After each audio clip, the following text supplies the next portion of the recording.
পর্যাপ্ত আছে, তাই চলে আসুন। আমাদের আইডি ঘরে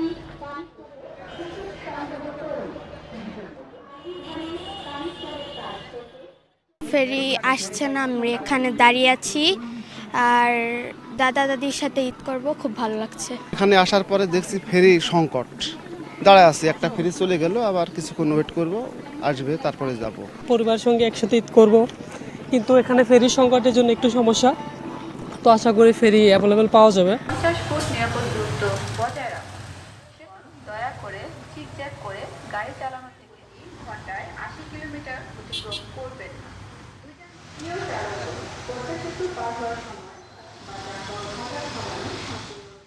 আমার হাজব্যান্ড আমি দুজনেই যাচ্ছি বাইক নিয়ে, তো হচ্ছে 3 ঘন্টার পথ, তো অনেক কষ্ট হয় আর কি বসে থাকতে, এখানে এসে বিশেষ করে। ঈদের জোর খুশিতে সব বাড়ি যাইতেছি, সবাই আপনজনদের নিয়ে ঈদ করব, মনে একটা আলাদাই আনন্দ শান্তি লাগতেছে। ঈদ যাত্রা আলহামদুলিল্লাহ ভালো, একটু জ্যাম আছে এটা ব্যাপার না, এটা একত্রে সবার ছুটি হয়েছে এই জন্যই একটু জ্যাম হয়েছে, এটা ব্যাপার না। পাশের সবগুলো নেনে 4টা-5টা করে গাড়ি হেঁটের জন্য, আর এতগুলো মোটরসাইকেলের জন্য মাত্র একটা লেন। বাইকের জন্য আলাদা আরও একটা লেন বাড়াইলে অবশ্যই বাইকারদের জন্য সুবিধা।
রওনা দিয়েছি আপনার 9টার সময়, এই যে এখন থেকে ঘুরে 9টা বাজছে, 70-80 কিলো রাস্তা, তার মানে 12 ঘন্টায় গেল।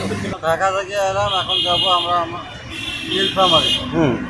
যাওয়ার কারণে আপনি আছি মালয়েশিয়া 3 আসলাম। আরে ভাই 3 তারিখে আইছে, এখনো বাড়িতে পৌঁছায়নি, কারণ জ্যাম ভাই, পরিমাণ জ্যাম।